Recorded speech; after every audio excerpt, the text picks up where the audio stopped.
Shalom.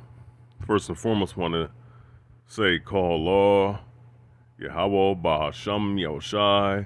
Call law Yahweh Bahasham Yahushai. Call law Yahweh Bahasham Yahushai Bahasham Rakak Wadash. This is the Zealots Israel Ministry. My name is Rayabya God. And I want to touch on this book, The Medieval Empire of the Israelites, by Robert Grisham and Vladimir Melamed. All right. Now, this is a very expensive book, very informative book. I mean, this is a great book, especially for the sincere brothers and sisters, that want to acquire knowledge, and you sincere brothers that really want to understand, the various Israelites that are in the world and where our people are located at, right? Outside of America. And not only that, just some historical information that's very credible, that's being outpriced by Esau. Esau's outpricing this book, making it very hard to find. Very informative book. You can get the PDF file. I kind of given up trying to buy the book. Just don't have that kind of money right now. So I had the PDF file. But yeah, The Medieval Empire of the Israelites by Robert Grisham, Vladimir Melman. All right.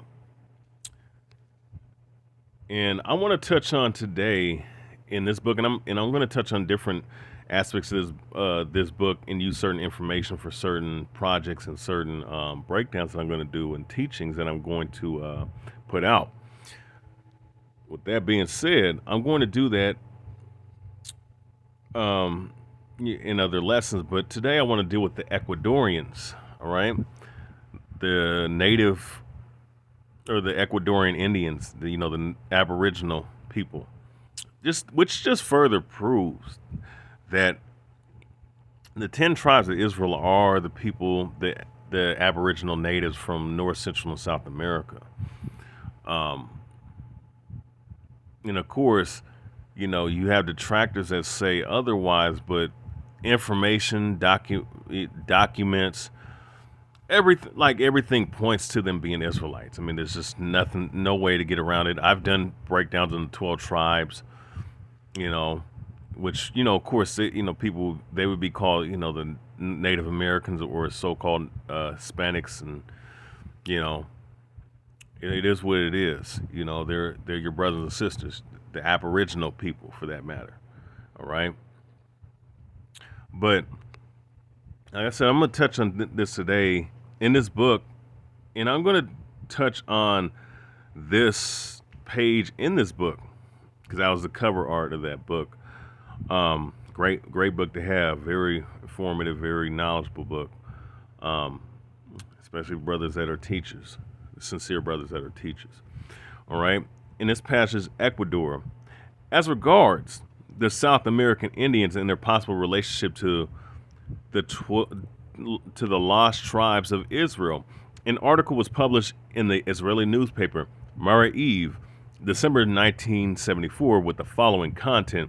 In 1587, the Jesuit Nicholas Deltzel was sent to South America. And mind you, before I'm going to read the quotation mark again, but giving you the premise of them being Israelites, all right, just to start off. In 1587, the Jesuit Nicholas Deltzel was sent to South America by the King of Spain for missionary purposes to convert the Indians to Christianity. In Argentina, Nicholas discovered a people who bore Jewish names, namely Abraham, David, Moses, and so forth. To the question about whether they were circumcised. And these people answered thus, yes, just like our ancestors. In the same region were found stone knives used for circumcision. Sharpened stone knives are mentioned also in the Bible as special instruments for completion of the rite is ritual, of circumcision. An Argentine tribe where a stone slab with 3 commandments was found, causes no less interest. Do not steal, do not lie, and do not kill. One may assume that these commandments are from the Old Testament in that they appeared in these lands before the arrival of the Spaniards. Okay? So, this right here, all right, and this is just going into not only the Ecuadoreans, but also to the natives of Argentine, all right, that these people were practicing, and you can look at the image of these people.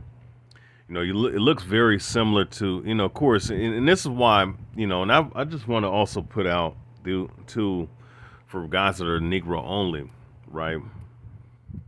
I mean, this is the image, mind you, this is an image from, sculpture of images from back at that time. These people, that you keep saying are heathens and all this other stuff. Well, this is how they looked and this is how they were acting, around those times, right? Look very similar to how some of these Hispanic brothers be looking today, whether they be from South America or Central America, Just this is from back then. But once again, the ritual of circumcision that our forefathers use, they use and they acknowledge their forefathers of doing that. And they also acknowledge certain things of things that were described in the Torah. Do not lie, do not steal, do not kill, which is part of the 10 Commandments. All right. So, actually, let me go into the scriptures about that, about the circumcision aspect. All right. So this is Genesis 17 and 12. Actually, I'm going to start at verse 10. This is my covenant which ye shall keep between me and you and thy seed after thee.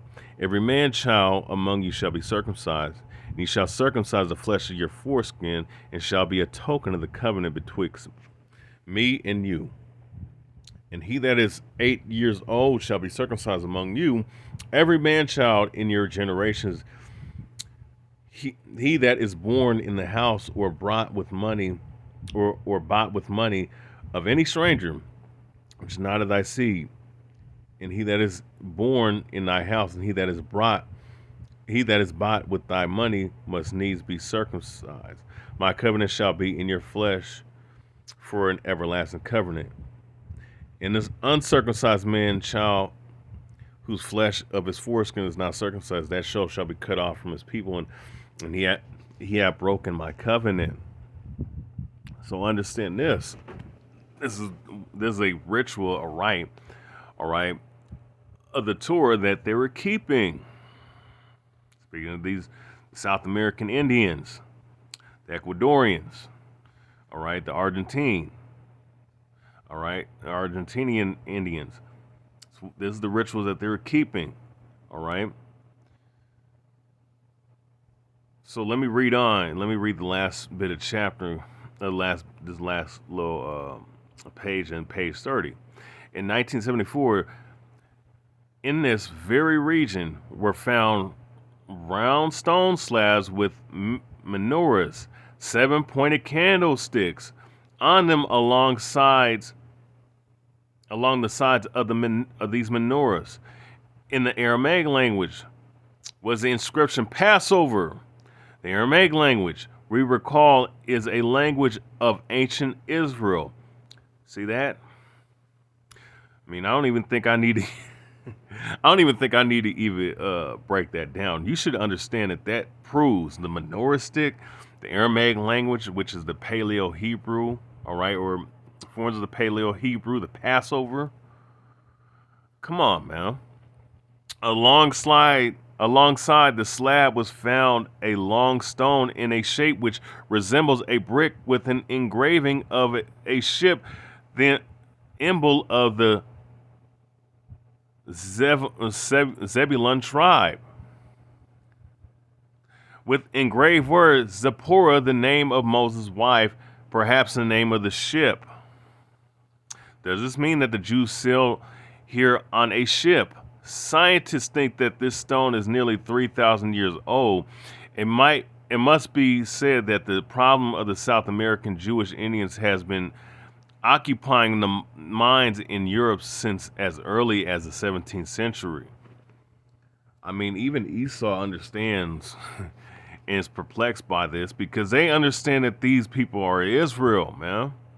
The Amsterdam Rabbi Manasseh ben Israel, and you can also look at the Lost Tribes of Promised Land for Manasseh ben Israel, and also too, I believe, Origins of the American Indians or the Origins of the Indians or something like that. The other book that I used before, to also prove this fact. The Amsterdam Rabbi Manasseh ben Israel devoted many years to it. A deeply religious man, he believed that there existed on earth the mysterious sabbatical river Sembation, which is mentioned in the Talmud. Its miraculous property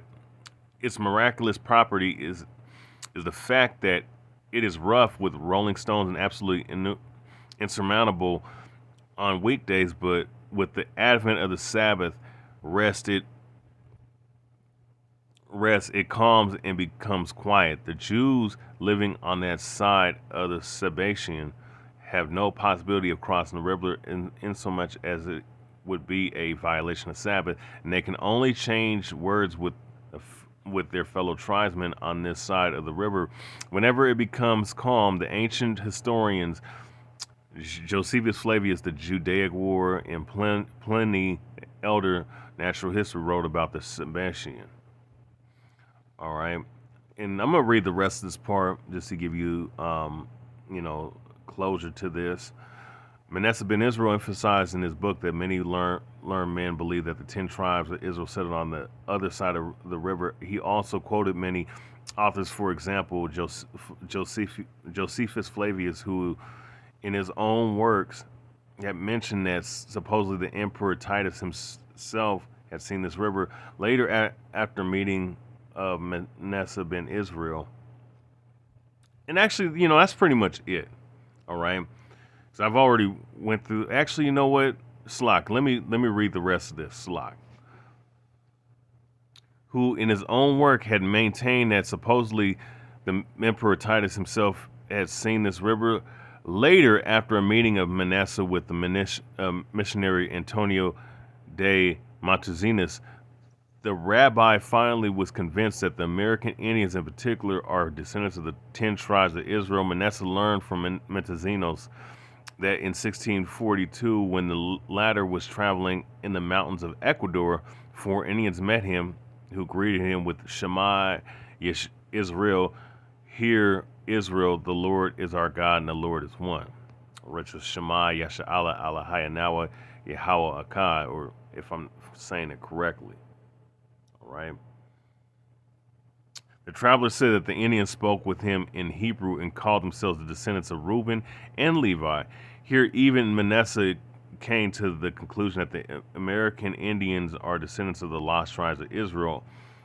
On 23 December 1649, he wrote to John Drury, the Puritan divine, I think the descendants of the 10 tribes live not only in the America but also around the whole world. These are those Jews who have not seen the second temple. They possibly will be dispersed until the prophecies of their reunification be realized. All right, so listen. These people from Ecuador, and really the South America, Ecuador, Argentina, and all these different people from this land are Israelites, man. And it's just, other work that just clearly confirms it, man. So, I just want to bring this out because I thought this piece of information is something to bring out through the Spirit, and Lord willingness touch the elect of those people that's down in Ecuador, or people that are from South America of the elect. of the nation of Yashar'Allah, of the 10 tribes of Israel, even some southern kingdom that might be scattered down there. Hopefully they're edified by this. And you brothers and sisters in general are edified by this. So I want to say, call Allah, Yahweh Ba'Shem Yahushai, call Allah, Yahweh Ba'Shem Yahushai, Ba'Shem Rakak Wadash. All right. This is Rayabya on God. This is the Zealous Israel Ministry. And this has been another look in history of the Israelites. So I want to say, call Allah to the Most High, His name is Son. And till next time, Shalom.